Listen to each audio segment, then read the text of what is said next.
Generation X. In general terms, those born between 1965 and 1980. Latchkey kids. Independent. Existentialism. Modern philosophy focusing on personal experience, human ability, and responsibility in an otherwise meaningless universe. We're the cause. This is the effect. We're the Gen Existentialists.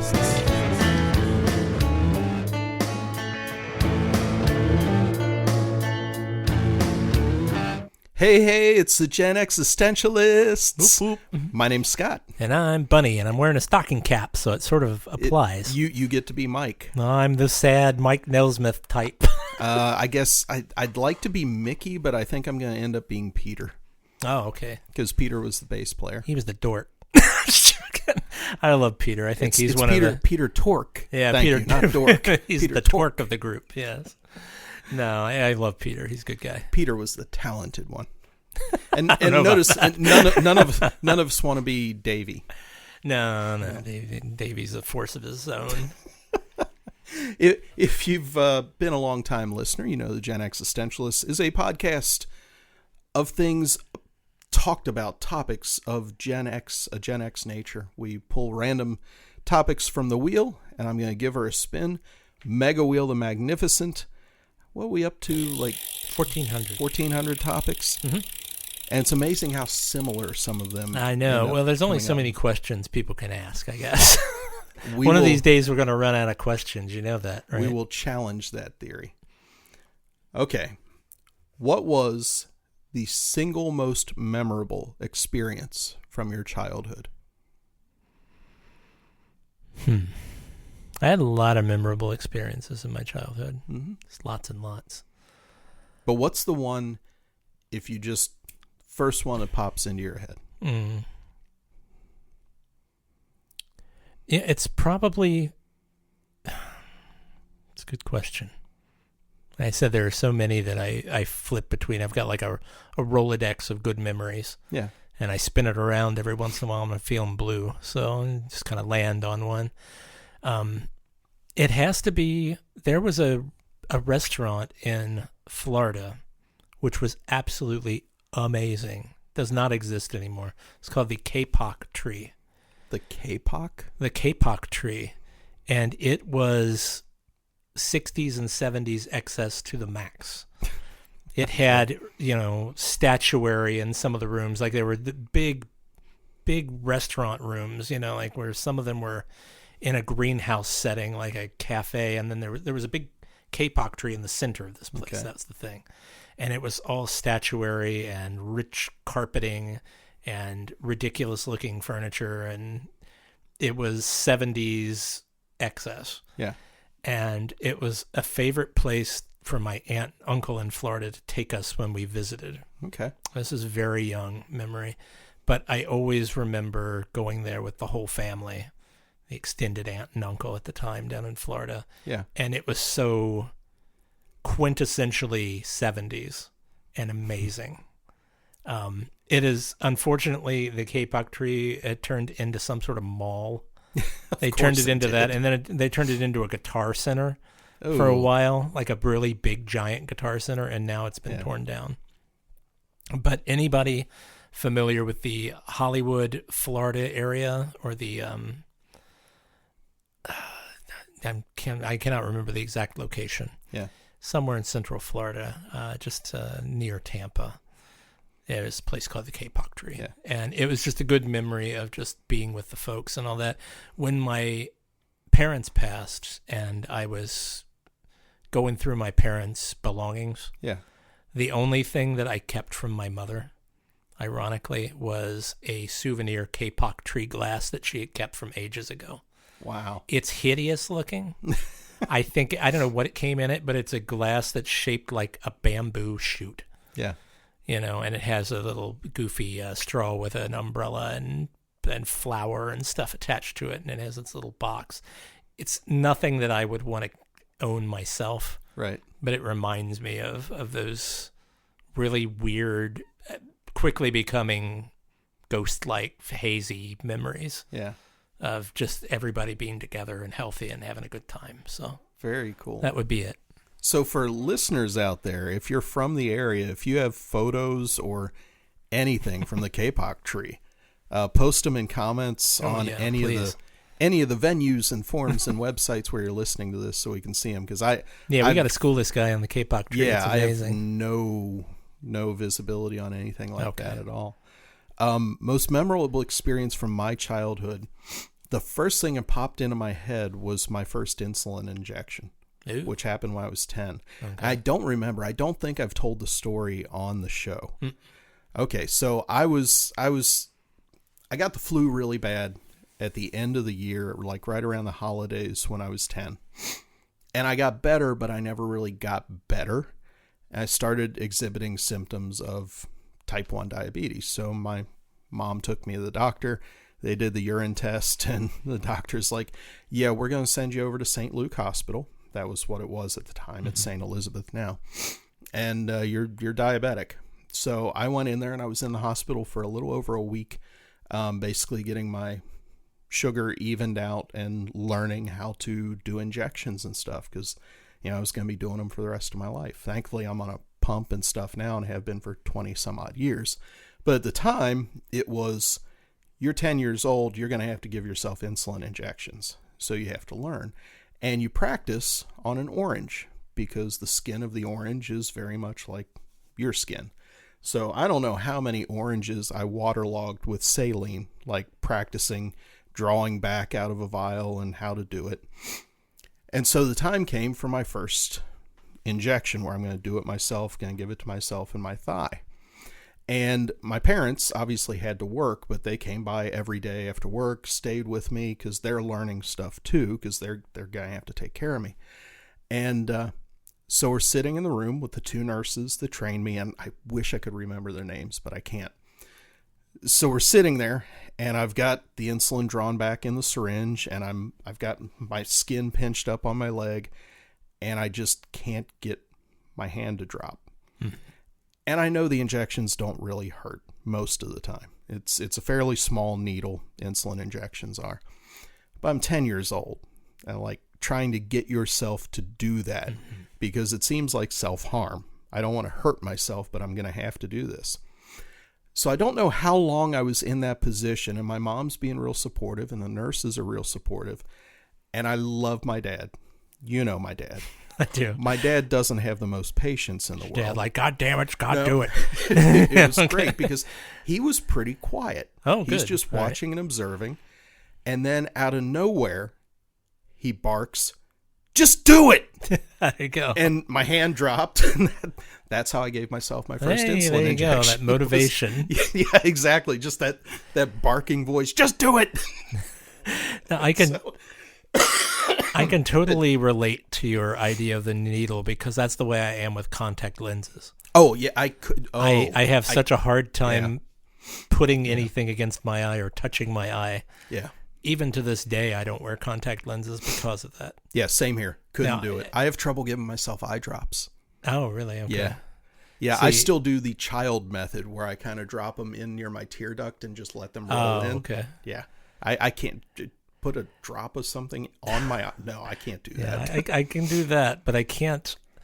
I'll tell you, my irrational fear of that is I'm scared the contact lens is going to go somewhere into my eye, like up under my eyelid or something, and get stuck and be all fucky and weird. Yeah.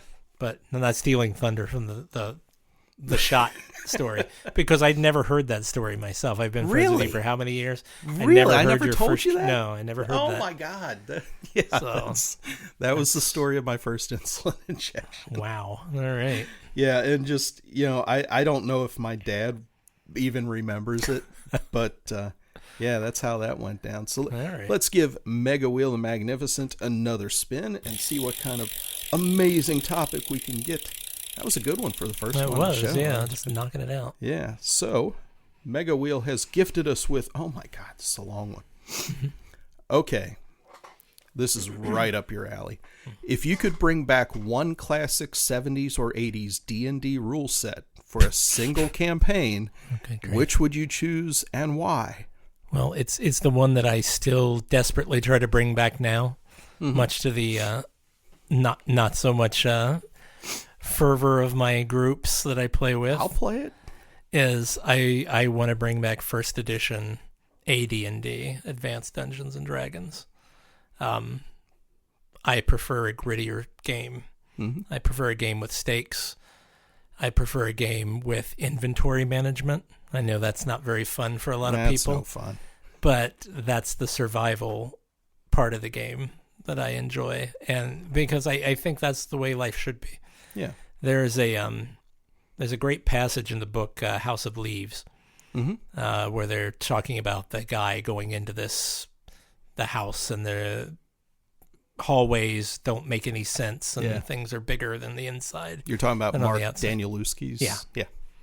And everything becomes horrifying after a while, non-Euclidean, weird, and you start... Just like the typeface and fonts in the book. There you go, yeah, and the more you walk, you're compelled to keep going forward, but, you're scared you'll never find your way out because nothing makes sense anymore, and then all of a sudden the lights go out, and you hear a growl, and you stop, and you don't know where it came from or how close it is and all that. That's the kind of game I want to play with D&D. I want it to be... I hate when people make up a backstory that's... Yeah, I'm turning nerd here. Hey guys, guess what? Bunny's a nerd. You wonder why people make up backstories that are all tragic and stuff. Like, oh, my tragic backstory. It's because who the hell else would go leave a comfy life? Who's going to... if you have the life of Bilbo or Frodo... Are you going to leave your comfy little hobbit hole, smoking and drinking and eating food and dicking around?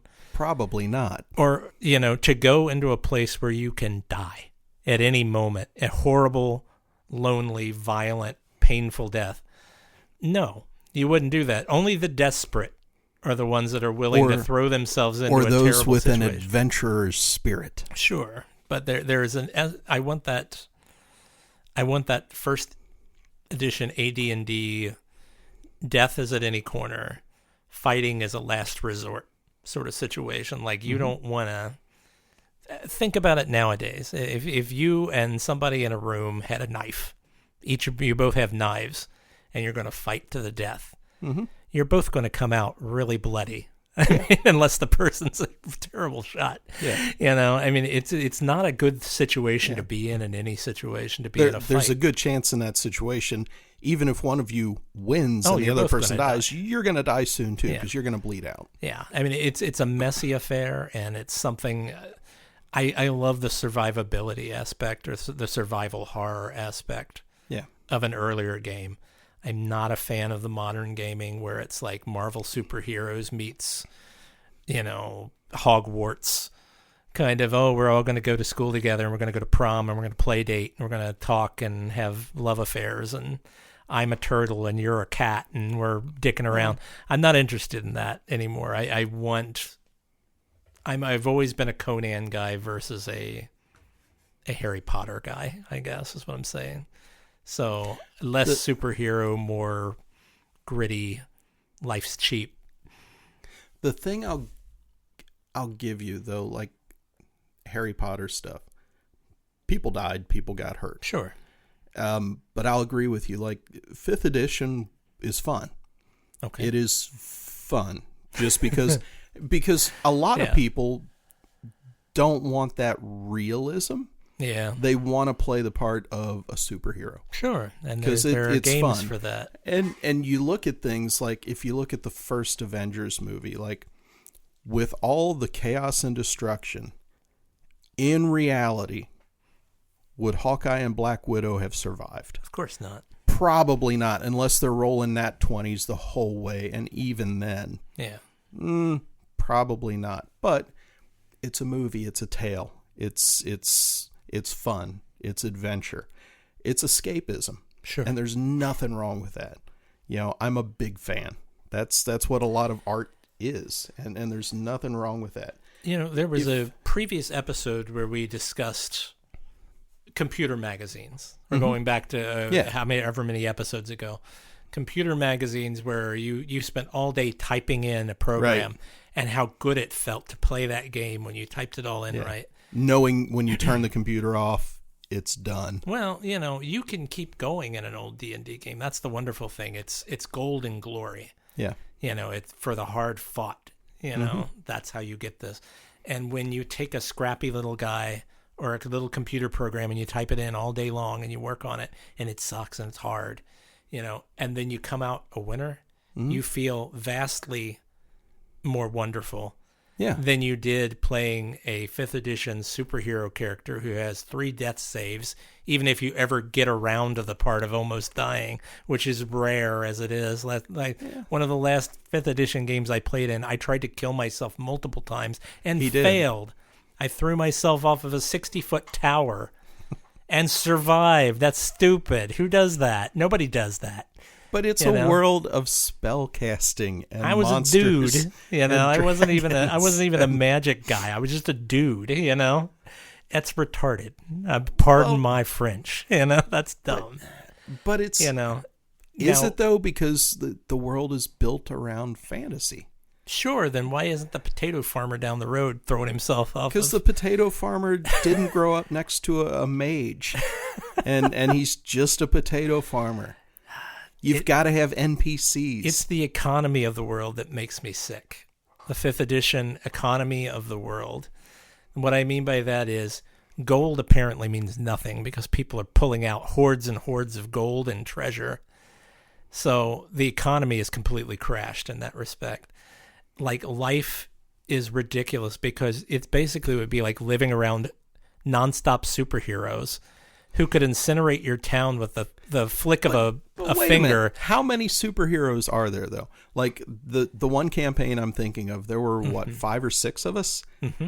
And we would go into these villages, and there was nobody else like us. Well, yeah, think about the villains, though, is what I'm saying. The villains, so you've got villains who are also superheroes who can incinerate the town. Well, not all of them. There were plenty of kobolds, too, that you just hack your way through. Like, what kind of a world is that to live in, where it's there a fantasy world? Oh, I hate it. This is the Capricorn in me, I guess. It's not realistic enough. For those of you out there listening and wondering if I'm playing the role of just trying to get Bunny riled up, yes. You rolled a nat 20 on that guess. You are absolutely correct. So instead of me bitching and moaning about my old days, how about you? What older system would you want to play? Back to first edition. Really? Because okay, we're playing a game. Just because next month. It's anachronistic, especially compared to 5e. It's a different game. Yeah. Same mechanisms and everything, but it's a different game. Your strategy when you're designing your character, when you're rolling your character up, I think radically different. Because you know what you're going to be facing and you know what the odds are. So they're just different. Now, do I like 5e? Yeah. Absolutely, because it's fun. It's fun to be that person. It's fun. It's fun to make the decisions that you do. Like, still, my favorite character decision that I ever made in any game, in any campaign, was when I was playing Corman, and I smudged that circle and freed that demon and got. Yeah. But hey, I won out of that because he gave me the little gem that protected me from fire. Yeah. So when we were facing the dragon, I was good. There you go. And that one decision saved my character's ass. So little things like that could happen. Love that kind of stuff. Okay. Because that's the kind of thing. It's but a little that can detail. Happen in any edition. Though. Well, sure, that's could. That's the amazing thing. It's a little more lethal in an older edition. Yeah. Because just like in the real world, if you step out in front of a moving vehicle, chances are it's going to hurt. But there's the thing, too, where because it is a role-playing game, I think whether it's first edition or 5th edition, there's got to be a mechanism there to keep it going. Sure. Because otherwise it's going to be so frustrating for some people that they're going to be like, I just spent a half hour rolling this character up and putting together a backstory and figuring out what they look like. And here I just fell off a roof and I'm dead. Not pointing any fingers at myself there. Not like that maybe happened to me once. Yeah. But That's the dangers of the world you're living in. If you go up onto the roof of the inn and you slip and you fall, there's a good chance you'll break your neck. Yeah. I'm a safety professional. I can guarantee you that's true. Exactly. And you won't get a roll a save on that. So yeah, have we beaten this horse to death? I think we've beaten that horse to death. Yeah. Sorry, folks. We went in a nerd direction. If you're not into D&D, that was probably a really boring 10, 15 minutes. Sorry. But we are currently rolling up another question here on MegaWheel the Magnificent. And, wow, it's another long one. Okay. Would you rather live in a mansion where every room is a different color and theme, or a small, cozy cottage that magically expands on the inside? The mansion. Really? Yeah. I love the idea of different environments and being able to go wherever, my mood takes me. And I have more options there. I mean, this whole expanding Doctor Who crap of like, oh, look at my cabin, my, blah, blah, blah. Yeah. Mask of the Red Death over a TARDIS cabin. No, give me the TARDIS, because that means, small cozy cottage. Most of the time people aren't going to think anything's going on in there. Mm-hmm. It's very nondescript, and yet you go in and you've got multitudes, as they say. Multitudes. Yeah, that's absolutely the way to go, is the small cozy cottage. And we are up against it on time, so I'm going to give MegaWheel the Magnificent one more spin, and that will be our final topic for this episode of the Gen Existentialists. Ponder the aroma of being up against MegaWheel. I implore you, don't. You will not enjoy it. My God, these questions are so long. Hey. Would you rather 5% of the population have telepathy, or 5% of the population have telekinesis? And in this scenario, you are not part of either 5%. Okay, telekinesis. Yeah, I think that's probably the way to go. Because the whole telepathy thing, I don't need people reading my mind. Yeah. I don't want to read my mind most of the time.